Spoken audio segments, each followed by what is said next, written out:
Welcome back. Joining us is Ruben Navarrete from the Washington Post Writers Group. His career as a journalist and radio talk show host began when he graduated from Harvard. He has worked as a reporter and editorial writer for the Arizona Republic, the San Diego Union, the Dallas Morning News, and CNN. He currently, besides his 2 columns a week, contributes to the Daily Beast. His nationally distributed columns are read by a lot of people. He is the #1 read Hispanic columnist in the nation. I'm number 2.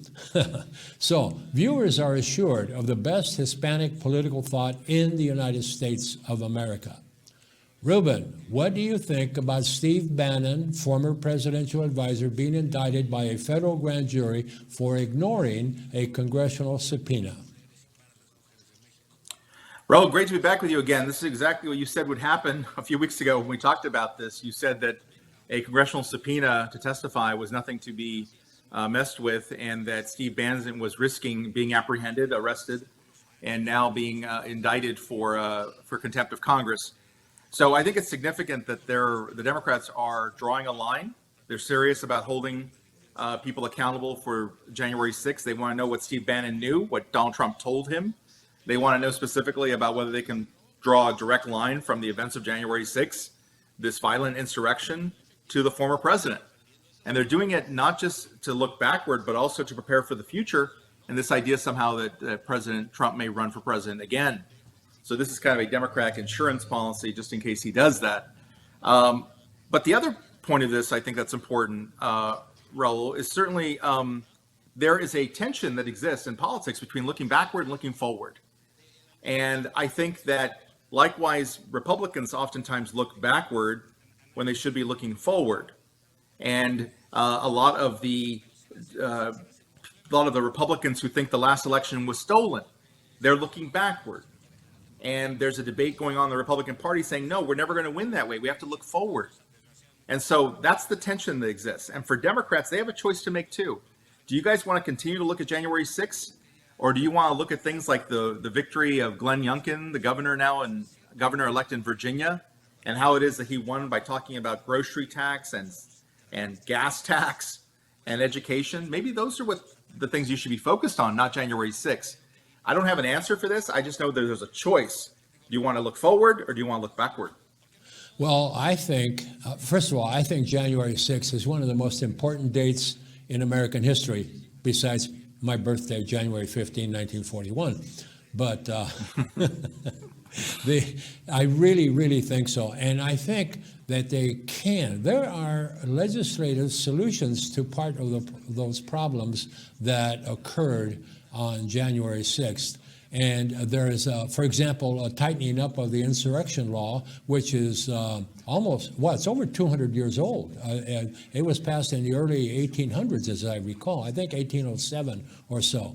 So I think that can be tightened up because, for example, a lot of the supporters of January 6th will look around innocently and say, well, nobody was armed. Well, tell that to police that were struck and injured. Yeah. By poles and clubs, hockey sticks, whatever, and police batons that they took away from the police.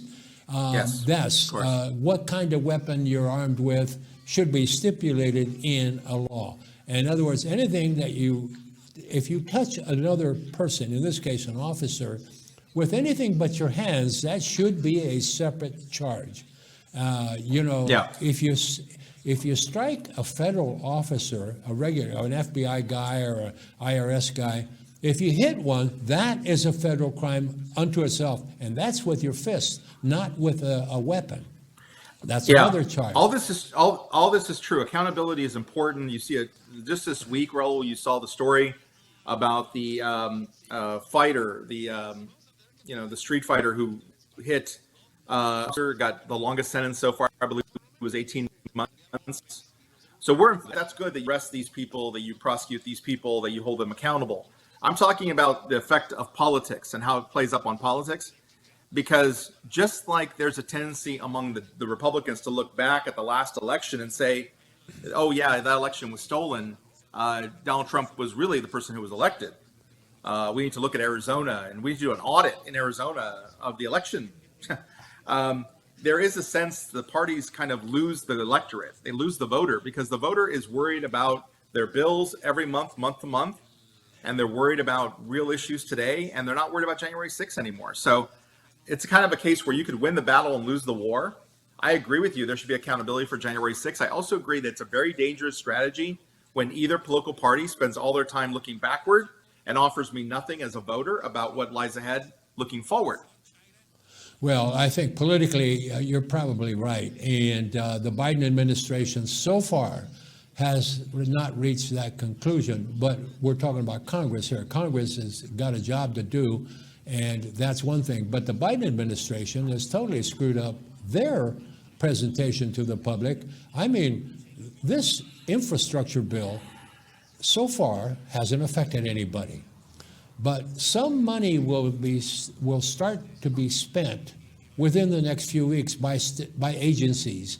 They will be looking at plans, and if they won't listen to me, but if they were listening to me, they would make a really big deal about this. The president going to Michigan this week to sell his infrastructure bill, the bill passed. He doesn't need to sell it. What he needs to sell is its effect. And that is to go into Grand Rapids, for example, where they're going to fix the water supply and stand there at the water plant and say, we're going to fix the water situation here in Grand Rapids, and have state people say, yeah, here are the plans, and this is how we're going to do it, and we're going to start in 97 days or something like that. That's the kind of politics that I'm talking about. That's retail stuff, selling your best, putting your best foot forward, and they're not doing that. But let's change the subject a little bit. We got a congressman from Arizona, Paul Gosar. And I talked about him in the first segment of today's program. And I'd like to know what you have to say about it, because you are a former reporter and editorial writer for the Arizona Republic, which is the main newspaper in Arizona. So give us your Arizona view, or your Arizona veteran view of Paul Gosar. Well, you see, Raoul, this dynamic at play where what plays in Arizona, what's comfortable there, what may make or get a chuckle from Arizona Republicans who support Gosar, could get him in trouble, nationwide. And here that's the case because he was circulating a tweet that showed basically a caricature of him killing a fellow member of Congress. And that's Alexandria Ocasio-Cortez from New York. And so it may play in Peoria, as they say, in Arizona, that this is something that he thought was harmless, but ultimately it's something that AOC and others pointed to as an example of Republican extremism, that Democrats are smart. They know that hurts Republicans with independence. It hurts them with even Republican women in many cases who do not like these personal attacks and just want people to do business, just go do work. Why are we sending you to Congress to go do work and to help make my life better, not to engage in these sophomoric games about jokes about killing a fellow member of Congress. And so the Democrats are smart. They have seized on this example to point this kind of extremism. The Republicans are shrugging it off, saying, oh, it's no big deal. They're making too much out of it. But this is another clear example of what playing at home, something that may play well at home, or at least not hurt you at home, could hurt your party on a national level. For those who are watching this that aren't familiar with Arizona, ladies and gentlemen, there is a Peoria in Arizona. There is a Peoria in Arizona. It's a suburb. Yeah, it's a suburb of Phoenix, and in fact, that's where the San Diego Padres have their winter training program. They've built a ballpark there and all that, and that's where Major League Baseball starts now. The old days of Florida, the Grapefruit League, and all that. Right. Those days are all now gone. It's Arizona. Most are in Arizona. Now, let me reiterate what you said. And what Paul Gosar did was put up a tweet with an anime cartoon showing him killing and cutting off the head of Alejandra Ocasio-Cortez. I love saying that. And then attacking the President of the United States. Now, let's compare him to Stephen King, former Republican congressman from Iowa, whose big mouth, how should I put it, Racism came out of his mouth with every other word and every other sentence. Finally, the Republicans got tired of it, and Kevin McCarthy kicked him off of all his committee assignments. So all he did was sit around and watch CNN all day because he wasn't allowed to do his job. And then he ran for re-election and was finally kicked out of office. The call now by Nancy Pelosi and others is that Paul Gosar should be stripped of his committee assignments and put into congressional purgatory, and that's what this deal is all about. Do you think that he should be stripped of his committee assignments? Yes. Okay. I think that's appropriate for a couple of reasons. One is the Republican Party used to believe in accountability. In the 1990s, they talked my ear off about how, if it was African Americans or Latinos and it was street crime, the issue was accountability. You needed to have tough sentencing laws because people need to take responsibility for their actions. You can't have amnesty, they said. Republicans don't like amnesty, they said, because you shouldn't reward bad behavior. And people who come to the country illegally should not just be able to stay. We need accountability. And so now I take that same Republican, prayer book and I play it against them. And I say, this needs accountability. You can't let this person get away with it.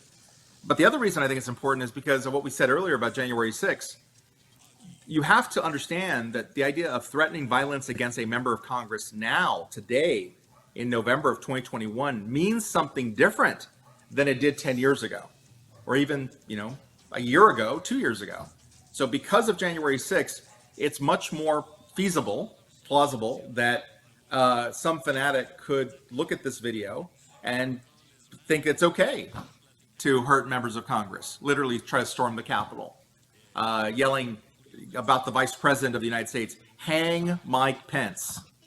This was not just attacking Democrats. This was saying, get Mike Pence out of the Capitol and hang Mike Pence. So I don't think this is a time for lawmakers to joke about violence onto other lawmakers. So I could make a strong argument that for those two reasons, he should be stripped of his committee assignment and probably more. Good. Well, listen, we got a couple of minutes left, and I've asked the other question in my mind that I'd like to hear your answers to, but let's you pick a subject to give us 2 minutes that you want to rant about or discuss or whatever, demand accountability for. Yeah, there's a lot going on right now. There's a lot going on right now. One is regarding critical race theory, and that's an outgrowth of the Virginia governor's race, and the fact that Americans, let's just start there, that Americans have reached a point where they don't want to have this conversation. They don't know what to say about it. They don't know how to talk about race in America. We've gone from a time period in your lifetime, Raoul, where you were growing up, white people, all they did was talk about race.